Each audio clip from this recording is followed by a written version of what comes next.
स्वागत है आप सभी का उड़ान के होनहार इस डिजिटल मंच पर। आज हम जानेंगे एक ऐसे संघर्ष की कहानी सर मयंक अग्रवाल सर की जुबानी, जिसमें बहुत कुछ जीवन में उतार चढ़ाव आया। बावजूद उसके उन्होंने सफलता हासिल की। पीएससी 2016 में 103 रैंक लाकर आज नायब तहसीलदार के पद पर पदस्थ। तो आइए चर्चा करते हैं सर मयंक अग्रवाल जी से। सर, सर्वप्रथम आपका स्वागत है उड़ान के होनहार इस डिजिटल मंच पर। Thank you.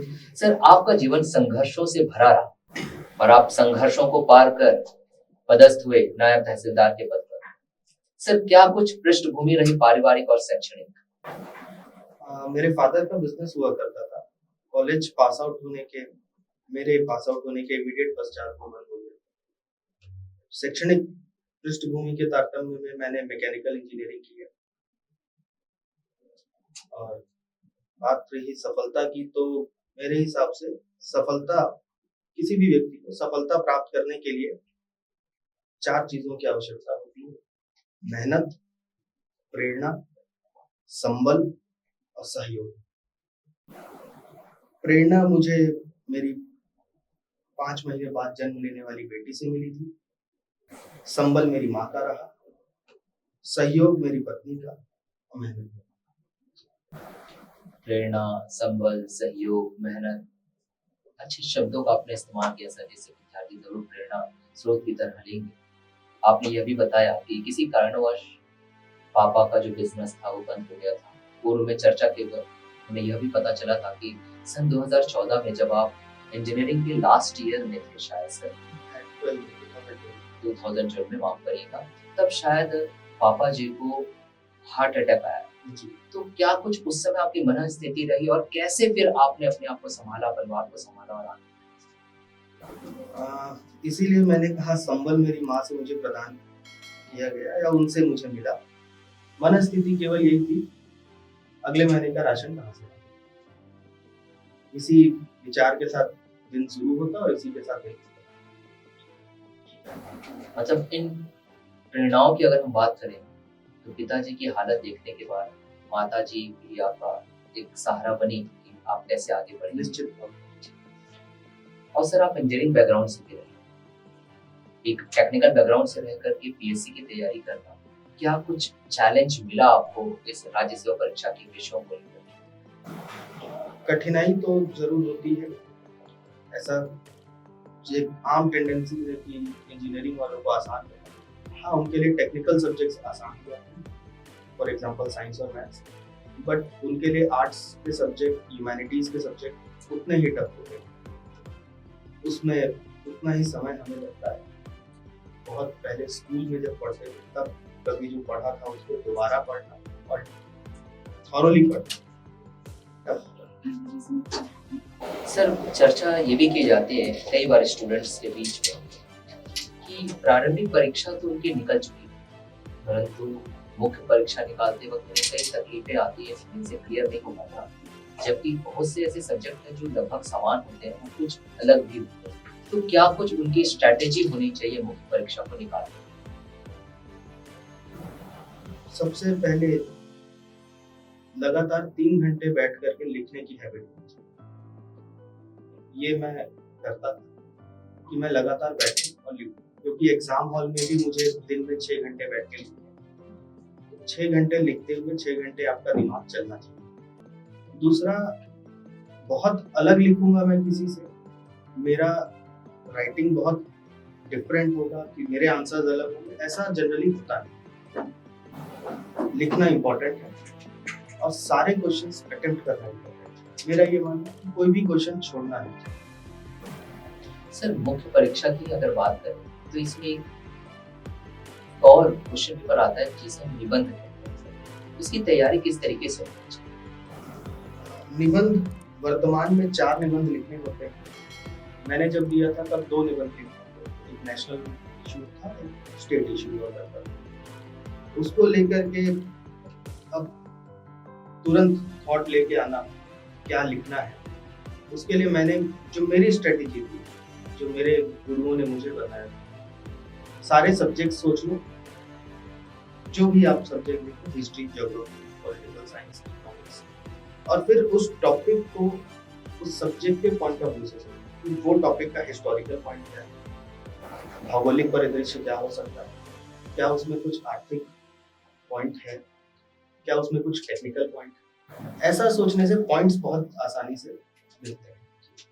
सर अगर परीक्षा की दृष्टि को थोड़ा दरकिनार करूं और अगर मैं आपके व्यक्तिगत जीवन पर चर्चा करूं, तो सर जैसे कि आपने बताया था कि जब आप तैयारी कर रहे थे, सेल्फ स्टडी भी आपने बहुत कुछ किया और मॉक इंटरव्यू के लिए आप उड़ान कोचिंग इंस्टीट्यूट को भी ज्वाइन किए और मॉक इंटरव्यू को लेकर के आपकी कुछ यादें हैं जो खट्टी मीठी हैं। सर आपने बताया था सर, उसे जरूर चर्चा करिए इस मंच में। हाँ, जिस दिन मॉक इंटरव्यू पहला था, सुबह 10:30 से रजिस्ट्रेशन वगैरह करवाते थे और बहुत सारे स्टूडेंट्स थे। मेरा नंबर लास्ट लगा था, रात 1:30 बजे, और मुझे पूरी उम्मीद थी कि सर लोग 10-15 मिनट में निपटा के भेज दें। बट पूरा 35 मिनट तक मॉक इंटरव्यू चला। हर एक पॉइंट पे फाइननेस लाने की जो इंटरव्यू में जरूरत होती है, उसकी सर ने कोशिश की।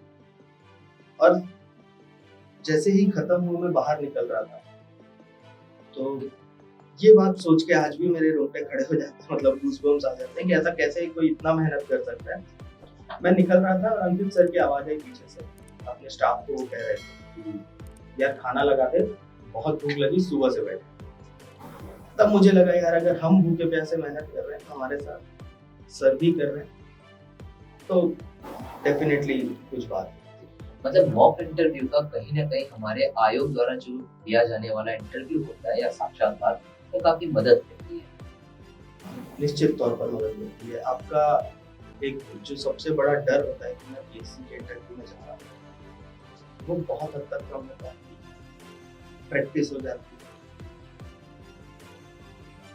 कितने एस्पेक्ट्स पे, कितने डायमेंशंस पर सवाल पूछे जा सकते हैं, आप प्रिपेयर करें। एक से अधिक मॉक इंटरव्यू होते हैं, तो उसमें प्रिपरेशन काफी वाइड हो जाती है। सर सामान्यतः जब हम आयोग के इंटरव्यू के लिए तैयारी करते हैं, तो स्टूडेंट्स के माइंड में सबसे पहला क्वेश्चन रहता है, हर विद्यार्थी, हाउ टू इंट्रोड्यूस योरसेल्फ। तो ऐसी कौन सी पॉइंट्स है जो उन्हें लेनी चाहिए, जो बेहतर तरीके से उनका उत्तर वहां पर दें आयोग।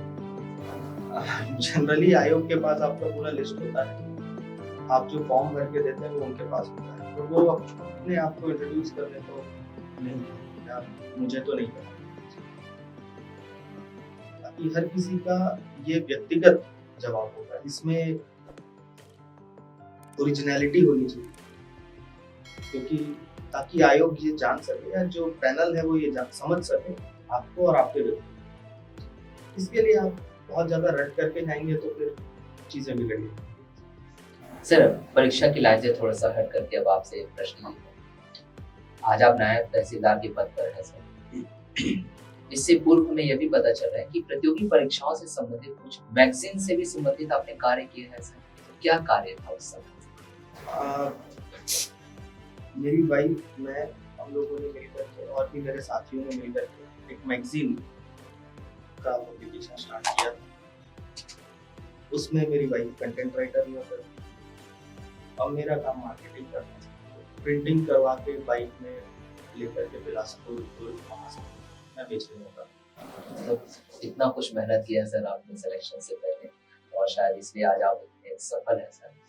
सर एक और बात कि जब आपका सिलेक्शन हो गया नायब तहसीलदार के पद पर, उसके बाद सर मतलब पद धारण करने से पूर्व आपने एक शिक्षक की भी भूमिका निभाई है। तो किस कोचिंग इंस्टीट्यूट में आपने एक शिक्षक की भूमिका निभाई और किन सब्जेक्टों में आपने बच्चों को सर टीच करवाया? मैंने उड़ान आईएएस एकेडमी में भी पढ़ाया था, science environment, after getting selected and before joining. इस दौर में मैंने यहाँ पढ़ाया, बट क्योंकि उस समय रिसेंटली सेलेक्ट हुआ था, तो जनरली बच्चों का बाकी सारे सब्जेक्ट्स को लेकर के जो क्वेरीज होती है उन्हें क्लियर करना। सर जैसे कि अभी आपने बताया कि करंट अफेयर या भी प्रतियोगी परीक्षाओं से संबंधित कुछ मैगजीन्स में भी आपका कार्य रहा है, तो विद्यार्थियों के लिए काफी अच्छा होगा सर ये जानना कि उन्हें करंट अफेयर के मुद्दों को किस तरीके से तैयार करना चाहिए।